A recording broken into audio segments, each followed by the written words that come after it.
Salam sejahtera, anda bersama saya Nala Huda dalam Borak Bajet Muda. Menjelang bajet 2022 pada 29 Oktober depan, kami nak bawakan suara anak muda dalam siri Dialog Borak Bajet Muda ini atau BBM untuk mengetengahkan beberapa isu-isu utama bagi golongan belia. Dan bagi kebanyakan generasi muda sekarang, impian untuk memiliki rumah itu semakin susah untuk mereka capai. Walaupun selepas pandemik COVID-19, harga rumah dijangka tidak akan menurun dengan begitu signifikan.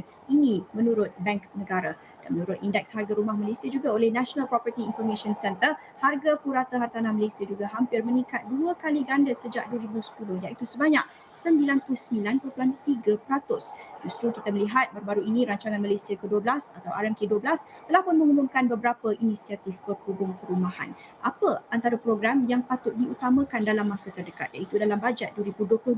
Adakah keutamaan sekarang perlu melihat kepada penyelesaian jangka pendek dan skim-skim bantuan yang telah pun kita lihat ataupun mungkin juga perlu diselaraskan dengan strategi jangka masa panjang yang lebih long term untuk kita juga menyasarkan isu-isu sistemik dalam pasaran itu sendiri. Dan sudah bersedia untuk mengulas mengenai isu-isu melingkari perumahan dalam kalangan anak muda, bersedia bersama saya dalam BBM jam ini Natasha Gideon Perunding Hartanah dan Zaidil Baharudin, Ketua Penerangan Muda. Terima kasih Natasha dan Zaidil bersama saya dalam BBM. Saya nak mulakan dengan Natasha. Sebagai seorang perunding pastinya banyak berdepan deal dengan anak-anak muda first time home owners. Mereka pastinya ada meluahkan sedikit perasaan mereka, kebimbangan mereka. Natasha melihat sendiri apa antara kebimbangan utama yang mereka kongsikan ketika dalam proses mencari dan membeli rumah impian mereka. Isu yang paling ketara semestinya adalah harga perumahan. Harga rumah yang dijangkakan menurun tidak menurun. Yang menurun hanyalah property subsale, dan untuk membeli property subsale memerlukan duit muka yang banyak iaitu 10%. Itu juga adalah salah satu isu anak muda. Dan yang ketiga adalah kekurangan rumah mampu milik. Untuk mendapatkan rumah mampu milik itu sendiri adalah satu proses yang sangat sukar kerana semuanya berdasarkan sistem, right? You register dekat dalam sistem, dapat ke tak dapat ke, kita tak boleh nak follow up dengan sesiapa, tak semestinya you dapat. Dan seterusnya, bila ada rumah mampu milik di bawah pemaju dan bukan di bawah LPHS atau mana-mana badan yang lain, pemaju selalunya akan cukup syarat buat rumah mampu milik ini. Jadi saiznya kurang selesa dan sebagainya. Jadi campuran all of these issues saya rasa adalah sangat membebankan anak-anak muda. Bukan sahaja anak muda tetapi siapa sahaja yang belum membeli rumah pertama. Natasha sudah pun menyentuh beberapa isu, beberapa faktor dan kita nak melihat lebih lanjut beberapa isu ini. Tetapi awal sekali tadi Natasha ada menyebut tentang harga itu sendiri. Pastinya itu satu isu yang besar yang mana ada setengah pihak mungkin sebelum ini menjangkakan harga rumah itu dapat menurun ketika pandemik COVID-19. Tetapi apa yang saya melihat dalam laporan, apa yang juga dikatakan Bank Negara sebelum ini, permintaan itu tetap ada. Bagaimana Natasha melihat pasaran ketika ini, industri secara keseluruhannya dengan pandemik COVID-19? Ada banyak beza atau tidak?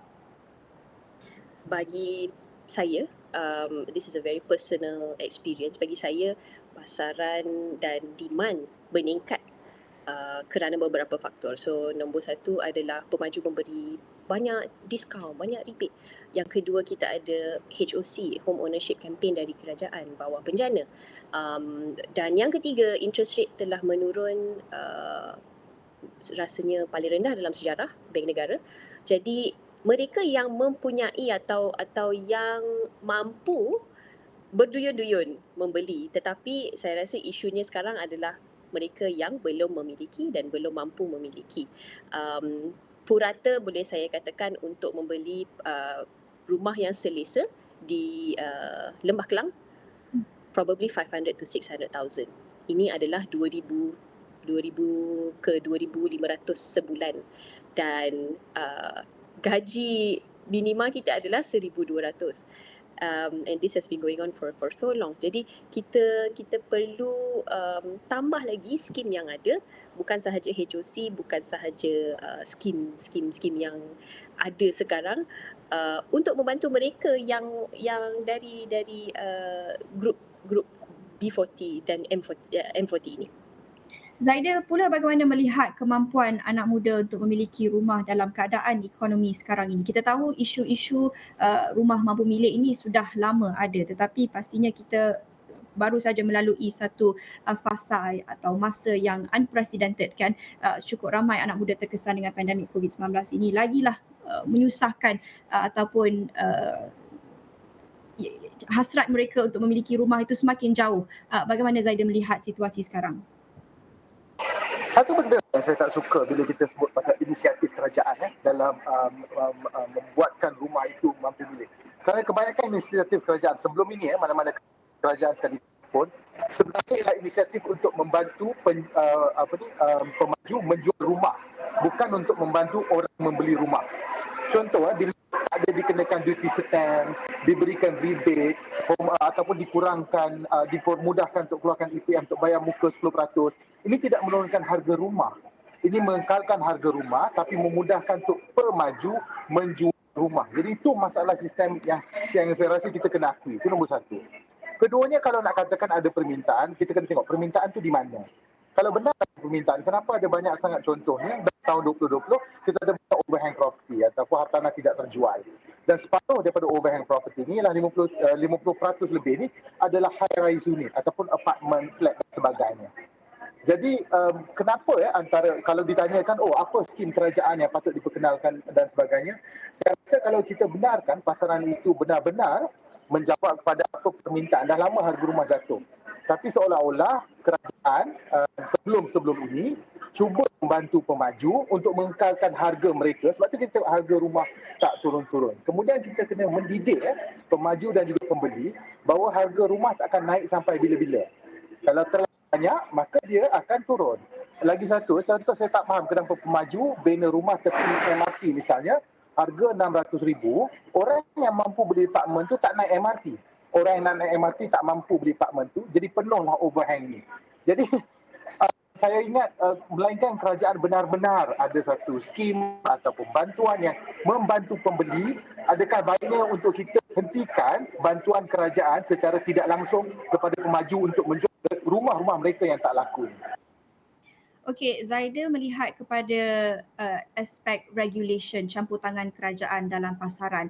Apa cara terbaik untuk campur tangan kerajaan ini tapi dalam masa yang sama masih lagi memberi ruang kepada industri secara sihat, memastikan ekosistem perniagaan itu masih sihat tetapi ada sedikit pengawasaliaan. Ada yang sebelum ini mencadangkan supaya kena ada satu agensi, central agency untuk mengawal selia isu perumahan dan juga pasaran hartanah ini. Pandangan Zaidil, apa cara terbaik?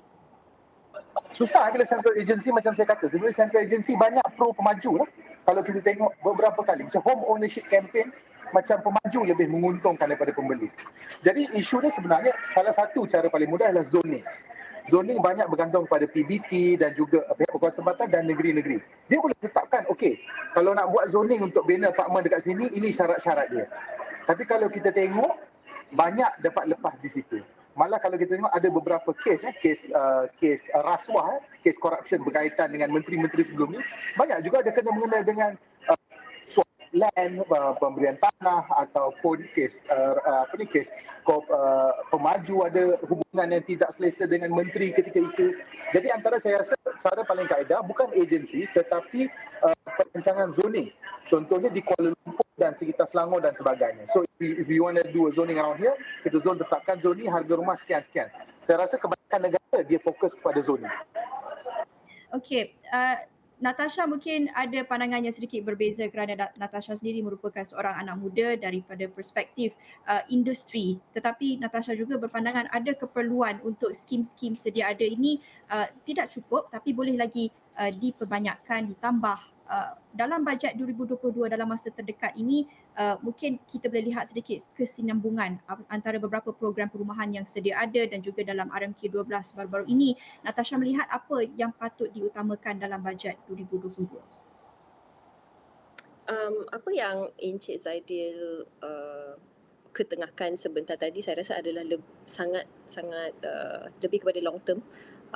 I don't see this happening in the near future. Jadi apa yang kita boleh fokus adalah isu-isu atau skim-skim yang kita boleh dapat as soon as possible, right? Tahun depan, hopefully di dalam bajet. Yang pertama adalah untuk membuka lebih banyak rumah mampu milik. Sebenarnya most of the rumah mampu milik sekarang sebenarnya adalah lebih kepada area-area yang suburban atau rural. Jadi isu dia still sama. Kita nak membeli rumah masih perlu di luar Lembah Kelang, jauh dari office, dan akhirnya anak muda we are spending 1 hour on the road every day, semata-mata untuk duduk di rumah yang mampu milik. Macam saya travel ke kerja hari-hari sejam kerana ingin mampu memiliki rumah. Jadi ini tidak sepatutnya berlaku. Skim yang dibawa atau diperkenalkan untuk anak muda rasanya harus lebih diketengahkan. Kalau tak boleh nak turunkan harga sangat. Kalau betul itu ada isu yang sangat betul-betul menteri tak boleh bantu, down payment tu adalah satu benda yang sangat susah, sangat besar. Make it easier for us to purchase property without needing to come up with 10%. Dan 10% tu pula dalam status quo sekarang kita boleh keluarkan dari EPF. Tapi EPF tu kita nak gunakan untuk emergency, macam yang kita tengok dalam pandemik, kita boleh keluarkan EPF account 2, account 1. Lepas tu dah tinggal apa lepas tu kan, betul tak? So saya rasa lebih kepada macam mana kita nak membeli rumah tu tak perlu entry level yang terlalu besar. Itu yang pertama. Dan kedua, harga tu sendiri, rata-rata yang saya jumpa yang ingin membeli adalah untuk 3 bilik, 2 bilik air, bawah 300,000, bawah 300,500. Tapi untuk kita jumpa property yang macam tu sangat susah. Maybe Kajang, Ceras. Kita kerja dekat PJ, KL. So these things need to be introduced a bit more lah. I think every time kita ada pilihan raya, ada menteri yang cakap saya akan bawa masuk, tapi tak bawa masuk juga, right? So this is something that I think is very important, very attainable apa yang kita nak buat ni, and will help anak muda sangat-sangat. Dalam pengalaman Natasha sendiri, ketika berurusan dengan klien-klien mereka yang berminat untuk membeli rumah, rata-rata pandangan atau pemerhatian Natasha sendiri dalam kalangan anak muda, bagaimana kesedaran pengetahuan mereka ataupun adakah mereka utilize bantuan skim-skim perumahan yang sedia ada, ataupun mungkin ada tapi tak cukup, ataupun mereka tidak mencukupi kelayakan, tidak temui kriteria dan sebagainya, dalam pemerhatian pengalaman Natasha sendiri? Okey, yang pertama memang tak ada untuk anak muda mengetahui lebih lanjut tentang hartanah dan membeli. Saya rasa ada banyak isu yang perlu anak muda ketahui sebelum membeli untuk menjadi informed buyer. Tapi there's no way for us to do that. Kita tak ada macam, bila kita tak tahu kita nak Google apa, kita tak boleh Google, betul tak? And banyak sangat benda yang anak muda memang tak tahu. Jadi that's also why saya dah memulakan all the sharing on Instagram as well. Tapi I'm just one person. Jadi perlu lebih dalam information and education daripada kerajaan juga sebenarnya. Jadi bila anak muda ni datang untuk membeli rumah tetapi tiada information,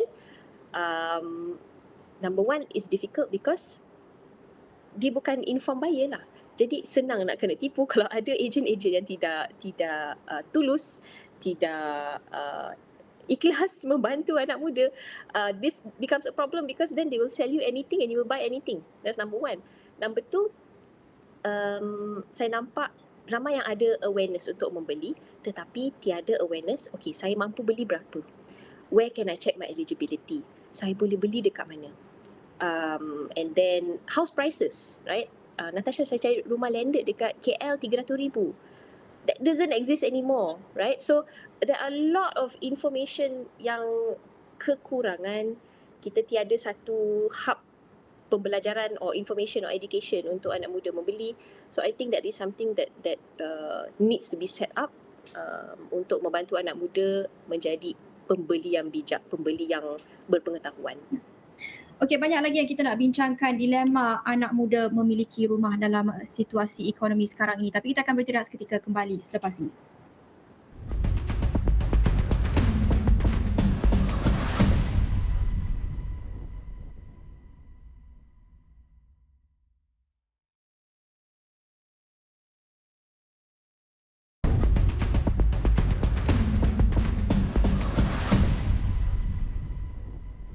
Bertemu kembali dalam Borak Bajet Muda bersama saya Naila Huda, masih membincangkan dilema anak muda memiliki rumah menjelang bajet 2022. Apa antara penyelesaian strategi yang boleh kita lihat menangani perumahan terutamanya buat anak muda. Saya masih lagi bersama Natasha dan Zaidil yang masing-masing telah kongsikan pandangan mereka menyuarakan apa antara isu ataupun strategi yang boleh dipertimbangkan untuk tangani isu ini. Mungkin saya boleh melihat Natasha berpandangan ada keperluan untuk menambah lagi skim-skim bantuan perumahan ini yang mungkin dilihat sedikit short term tetapi mungkin lebih realistik kerana kita juga membincangkan dalam konteks bajet 2022. Apa yang boleh kita lihat ditambah ataupun diperbaiki lagi dalam masa terdekat. Zaidil pula sebentar tadi saya melihat ada menyentuh tentang beberapa isu yang lebih sistemik yang tidak boleh dinafikan. Ini antara isu yang sudah lama wujud tetapi pastinya dengan pandemik COVID-19 menjelaskan lagi masalah-masalah ini dengan keperluannya untuk kita ada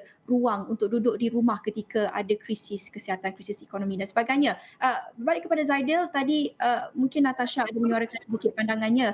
Dia kata bahawa antara pandangan-pandangan poin yang Zaidil highlight tadi melihat kepada isu sistemik lebih long term tetapi dalam bajet 2022 adakah Zaidil melihat sebenarnya ini masa terbaik ataupun sudah tiba masanya kita tak boleh tunggu lagi untuk kita tangani isu-isu sistemik ini. Ada keperluan, ada ruang untuk kita buat penyelesaian yang short term tetapi kena juga kita address masalah-masalah sistemik yang sudah lama wujud. Pandangan saya mungkin berbeza lah. Sebenarnya kalau nak ada sesuatu yang short term, sebenarnya agak sukar. Contoh, katalah hari ini tiba-tiba Perdana Menteri dan dia menginsafi dan diumumkan dia akan bina rumah mampu milik besok, dalam masa setahun pun belum tentu siap. Dia kena cari tanah, dia akan masuk 3 ke 5 tahun baru siap dan sebagainya. Jadi short term untuk tahun depan rasanya tak ada pun. Sukarlah untuk kita tengok kalau dari segi inisiatif kerajaan. Dan kedua, kita tengok tadi disebutkan antara masalah dia ialah entry level tu tinggi. Jadi kita pergi kepada asas. Kenapa entry level tinggi? Kenapa bayar muka 10% tu rasa susah sangat? Sebab harga rumah mahal. Kalau harga rumah apartmen 3 bilik 500 ribu, entry level 50 ribu. Tapi kalau 3 bilik 700 square feet atau 800 square feet, harga 300 ribu, 30 ribu tu diskaun 20 ribu. Jadi ialah mungkinlah kita semua nak satu magic pill kemudian semua selesai. Malangnya setelah benda 20-30 tahun tak berlaku, maka inilah yang terpaksa kita hadapi. Kalau kita tengok sekarang, kenapa saya lebih suka kalau kita biarkan saja pasaran membetulkan dirinya, selain daripada pandangan bahawa sebelum ini semua inisiatif kerajaan sebenarnya membantu pemaju untuk menjual rumah. Kita tengok beberapa perkara. Pertama, sekarang ni lebih murah untuk sewa dari beli. Kalau sewa apartmen bawah 2,000 boleh dapat.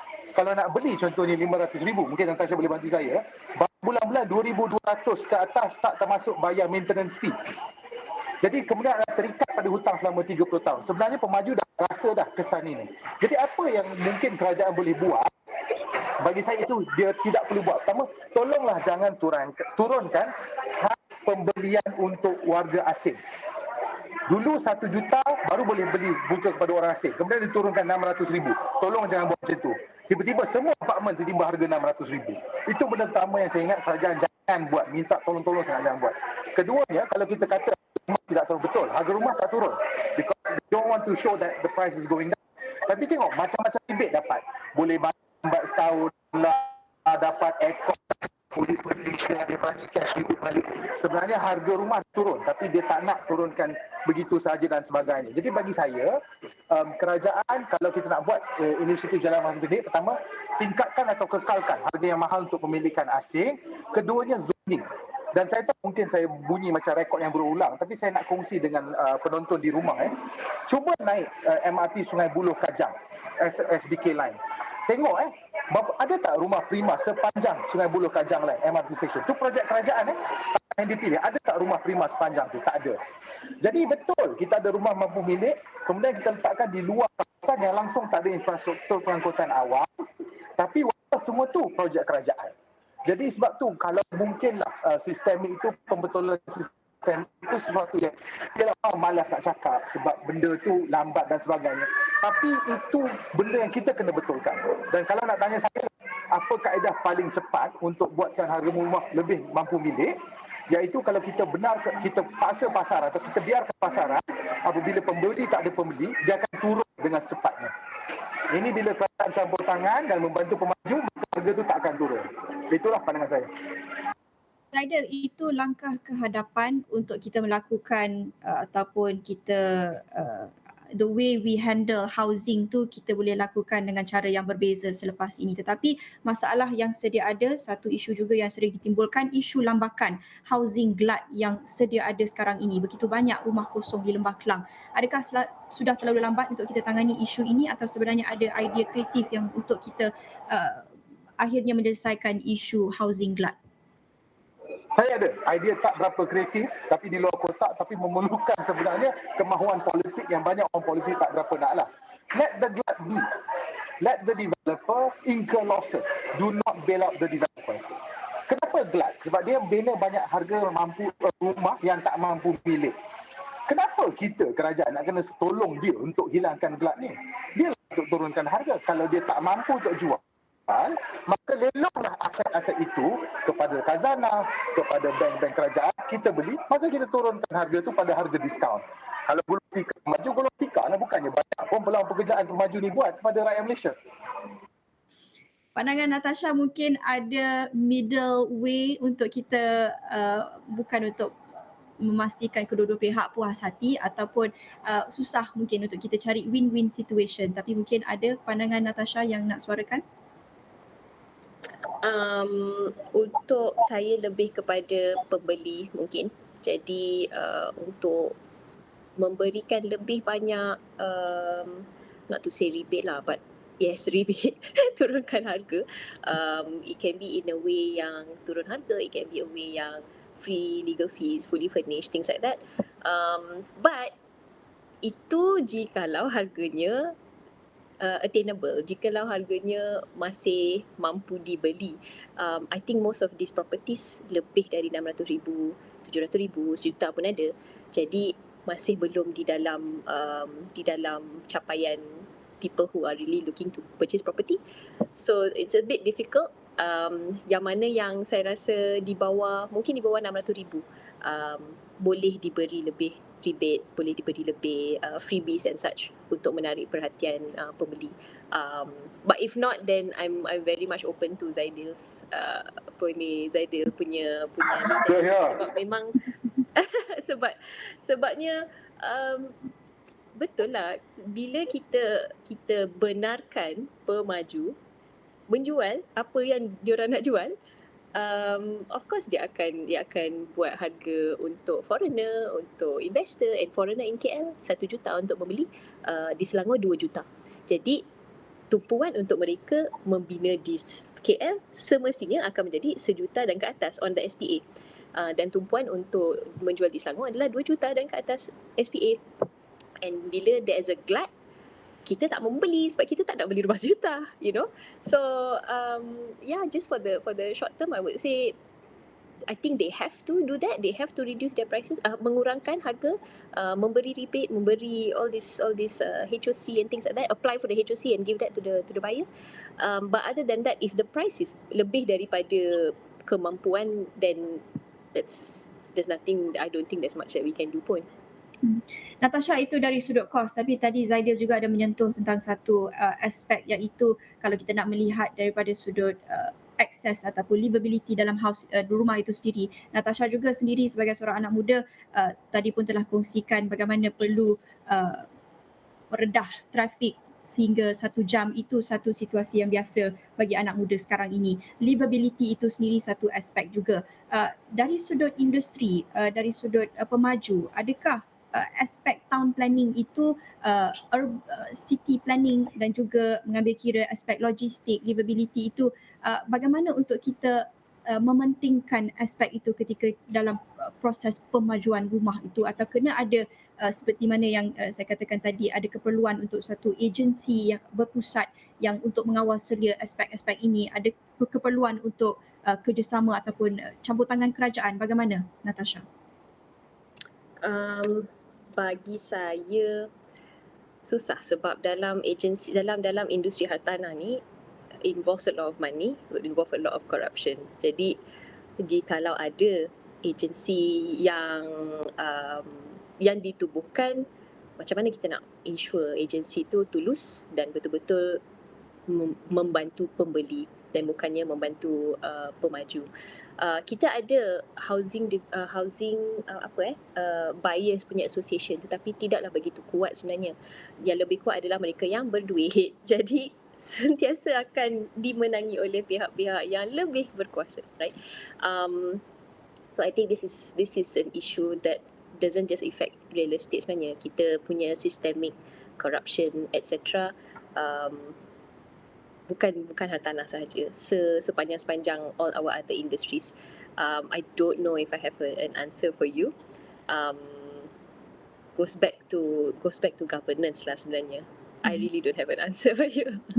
Okey, tak apa, sekarang itu saja masa kita ada pun pada jam ini, tapi sebenarnya banyak lagi yang boleh kita bincangkan kerana seperti yang Natasha katakan tadi, ini bukan sahaja isu perumahan tetapi berkait dengan banyak lagi isu sistemik dalam sosioekonomi Malaysia itu sendiri. Tetapi itu saja masa kita ada. Terima kasih kepada Natasha Gideon, Perunding Hartanah, dan Zaidil Baharudin, Ketua Penerangan Muda. Masing-masing kongsikan pandangan mereka, ada yang long term, ada yang short term, apa yang patut diutamakan sekarang untuk kita akhirnya menangani isu perumahan, bukan sahaja buat anak muda tetapi ini satu isu yang sudah lama wujud dan perlu ditangani. Dan itu saja daripada saya, Naila Huda, dalam Borak Bajet Muda jam ini. Kita jumpa lagi. Salam.